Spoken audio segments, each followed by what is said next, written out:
Welcome to the cave. Thank you for joining me today. Thank you for having me. I'm excited to be in the cave. It's really exciting times, our friend. You got Unstable premiering March It's, 30th. You just had the it's- premiere last night, right? yes, we had the premiere last night. That was a movie, man. It was a dream. I'm still kind of processing everything that just happened. I think it's going to take a couple of more days, but it seemed like everyone really liked the show, which is crazy already in itself. And to have a body of work out there coming, yeah, that's just insane. It's insane. Awesome. Yeah, I was able to watch the first two episodes the other night before we talked. And I liked it. I like those type of comedies. So for me, I get right into those. For sure. I'm kind of into those too, like those heightened comedies that are also like witty, but it's not taking itself too seriously. But you can thank Victor Fresco and Rob for that. Johnny as well. But yeah, their comedic sensibility really kind of shines through the entire series. Yeah. So we're gonna jump into to the show in a few minutes, but I want to know a little more about you. I saw stand-up comedy. Was that always the dream? No, it was actually not the dream. It wasn't. I like to see myself as like a creative, you know? I'm like an artist in a lot of different mediums. Acting kind of was my very first love at like a very young age. And then I kind of started playing around with music. And then I found comedy when I was probably around like 15 years old. Wow. And I decided to go to my first open mic night. And I like to say that stand-up comedy was like my first girlfriend because I was like, what is this thing? And I kind of just have been doing it ever since. It'll be 12 years in April, which is insane to think about. Were you watching stand-up comedy and then you decided you wanted to try it? Yeah, man. My mom actually recently just told me, and I didn't even fully realize this when I was like 5 or 6. I used to sit in my room with like a headset on my head, and would listen to just the Bob Hope tapes over and over again. I have no recollection, but she pulled out like this video. She was like, "You liked Bob Hope." You would just sit there and just listen and just laugh in your room for like hours to the same CD over and over again. That's awesome. Yeah. I was kind of the same way, but with tapes. So my father used to take me to the library, and I love stand-up comedy. So I used to like always take out like Robin Williams, like like the old school comedy. Old school comedies, man. That's my thing. As I got older, yeah, that's like that 90s style of comedy, man. Like that Def Jam style. That's where it's at, man. That's like my bread and butter, I think now. Yeah. Who are some of your favorite comedians that you kind of look up to? Or you enjoy their stuff? The crazy thing is, I feel like I've been viewing comedy kind of more like musicians recently. So I kind of like I have like ebbs and flows. I really have been into Bill Burr a lot recently. Ali Wong, I think for the past like 5 years, I've just been utterly obsessed. I think that she's one of the funniest comedians out right now. But in terms of like old school, of course, you have like Martin Lawrence's hosting abilities on Def Jam. Bernie Mac's, like, I haven't even seen that much Bernie Mac stand-up. Has anyone ever seen that much Bernie Mac stand-up? I don't even think the man even has like a special out. But he became famous for, at least what I'm aware of, just that Def Jam set. And it's one of the funniest things. I lived in Chicago for a while too, but I have seen that at least like 25 times. It's one of the funniest things in the world. Yeah. But yeah, my stand-up taste is like all over the place for sure. So is your dream one day to have a Netflix stand-up special? Are you working on that or what? 1,020%. It's been 12 years in the making. Yeah, I would love nothing more to have that. I want it so bad. So I saw that you've opened for some cool people also. Like, who's been one of your favorites that you've opened up for? It's funny. We were just talking about that. Dave Coulier. I opened up for Dave when I was probably about 16. And then I got to open up for him again when I was 17. And early on, when I was like just starting out, like a couple of years in, he gave me so much advice. The club that we were working at was incredibly cheap. And they made me, a 16-year-old, take him back to his hotel almost every night. So we'd have like late night drives. And he would just talk to me about the industry, talk to me about agents, talk to me about joke structure, talk to me about why it's important to film your set. And he really kind of helped me build a foundation for a lot of the things that I have going on right now. The other person that did that for me was Michael Winslow. Michael Winslow gave me a portable tripod. that he had brought for himself. But after I opened up for him, he was like, I want you to have this. And he was like, just film your life and just have fun doing it. And he's a really, really talented, just a really sweet man also. What's the best advice those guys gave you? The best advice that I've ever received. I've received so many different gems from so many different people, but I think that it was Dave Coulier that was like, try not to think so much about the future, but really just focus on what's happening now. Mm. And it's a really hard thing to swallow. I don't think that really also even hit me into like my mid-20s. That I was like, I get it, you know, like we pull jokes from just like our everyday. And if we're constantly just thinking about what's next, it's hard to be able to find material with just what's happening right now. I do think it's important to kind of stay grounded in that also. Wow. So I really appreciate him for saying that. I did see Dave live a few years ago, and then last weekend he was doing 90s con, and I went there. You should have seen the line he had. No, he's the man. He's the man, and he really takes his time talking to his fans. Yeah. He's a gentleman both on and off the stage. He also works completely clean, which I don't think people realize how hard that actually is. Yeah. But he's a really, really good dude. He's a hard worker, and he's still touring. Like it's insane. Cool merch too. Oh yeah, definitely. So while you're doing the stand-up and everything, we'll push you to the next level to get into the acting world. Yeah. So to get in the acting world, I was doing like small like children's plays in my hometown of Kansas City at a theater company called the Coterie Theater. And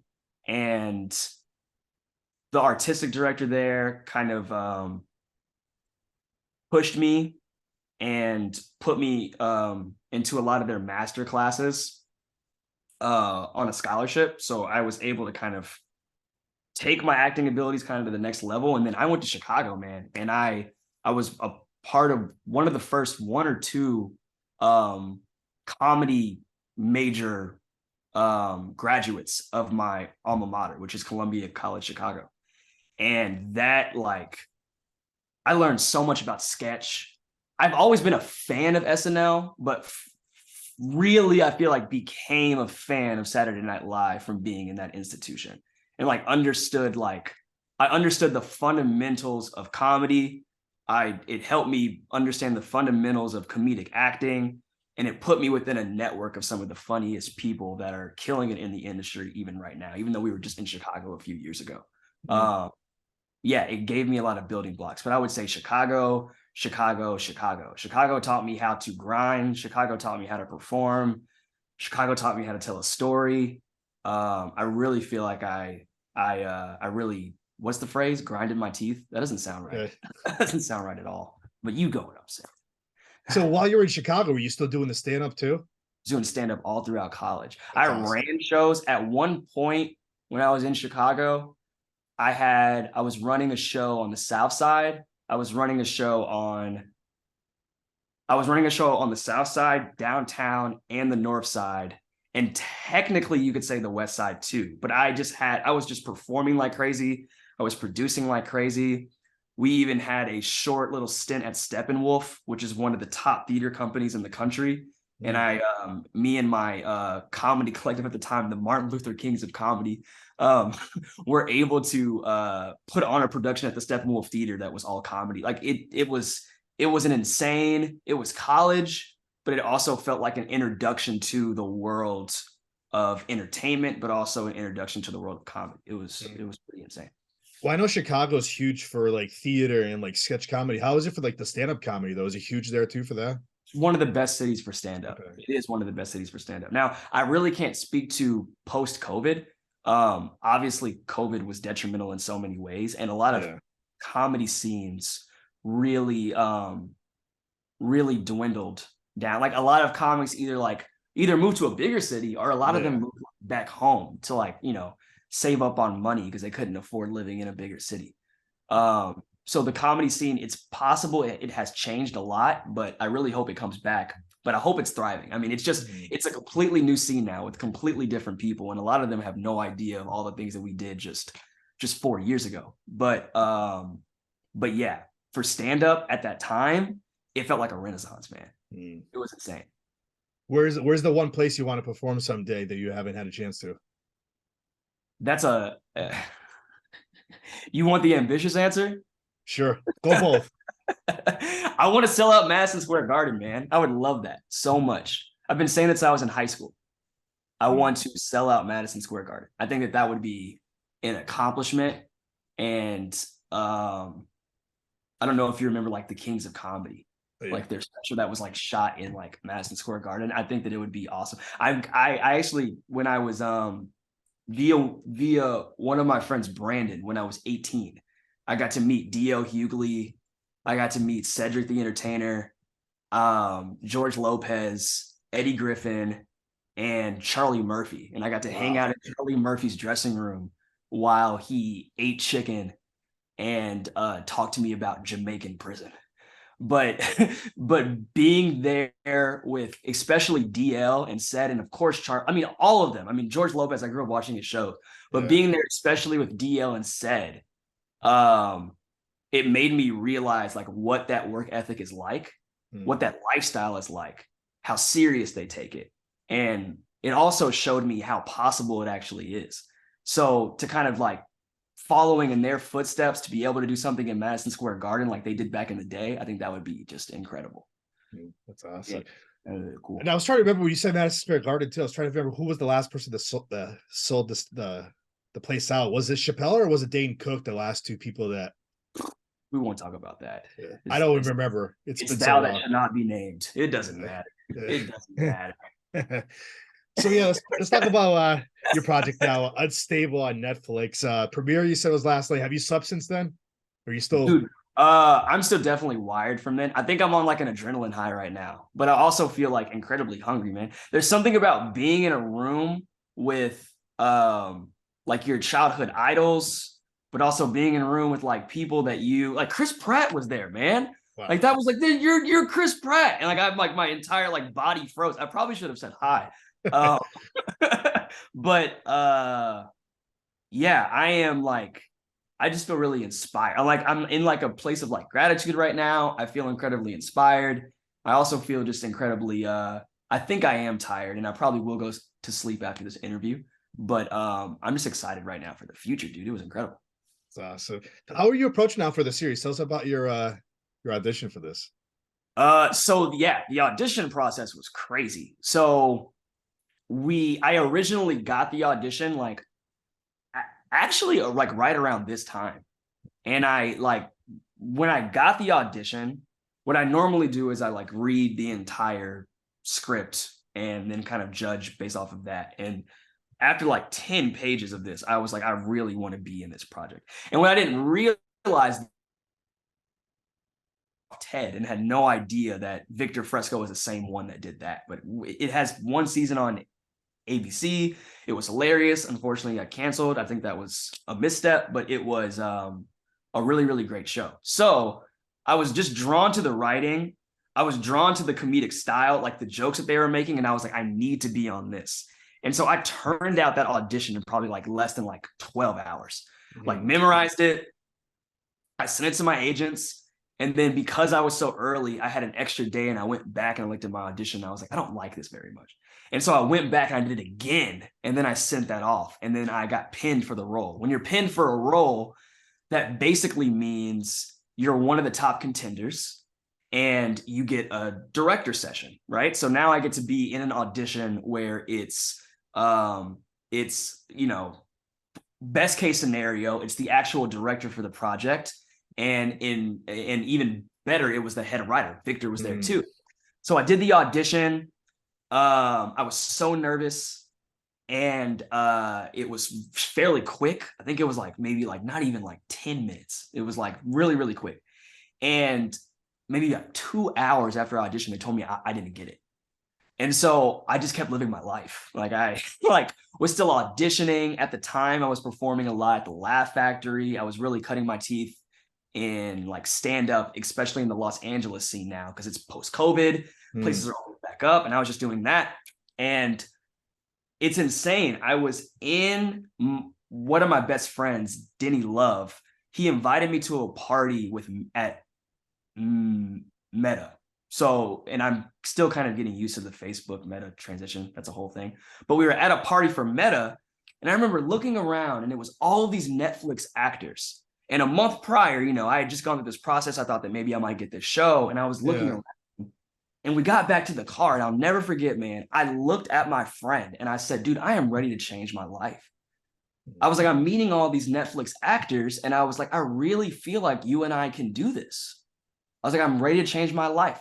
The next day, I get a call from my agent, Marisa Panessa, the best person in the world, saying they want to do another director session with me. And so I was like, oh, okay, perfect. This is awesome. This time it has some new sides.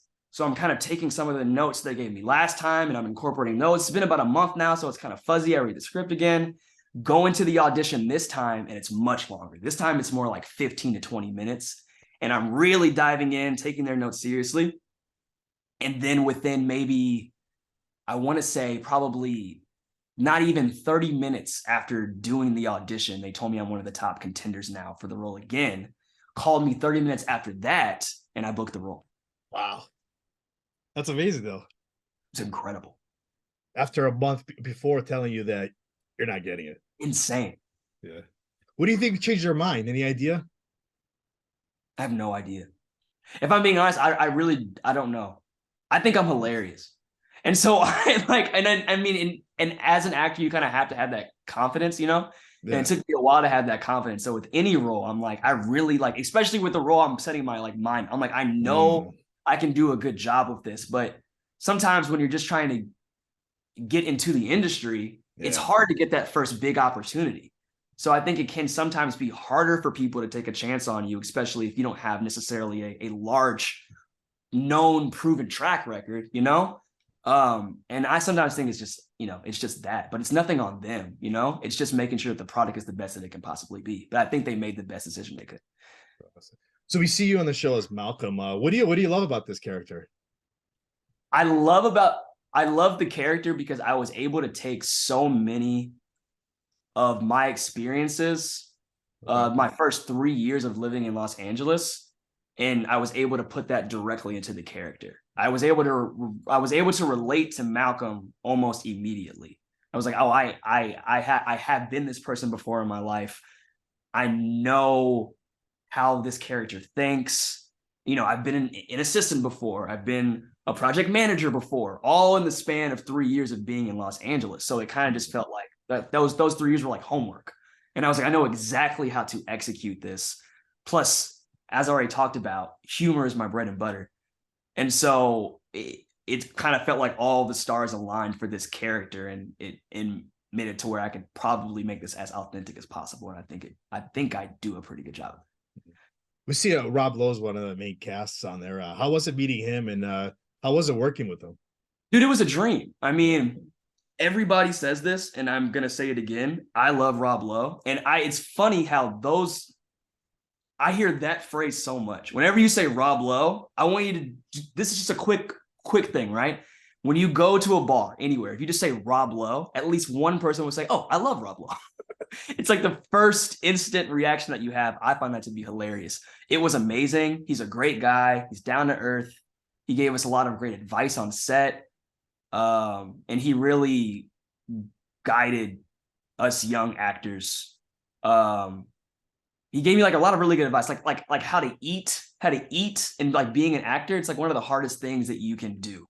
I don't know if you know that, but like it's really hard to like eat lasagna, for instance, and then also try to say your lines. So him making me feel more comfortable with that, I really appreciate him for that.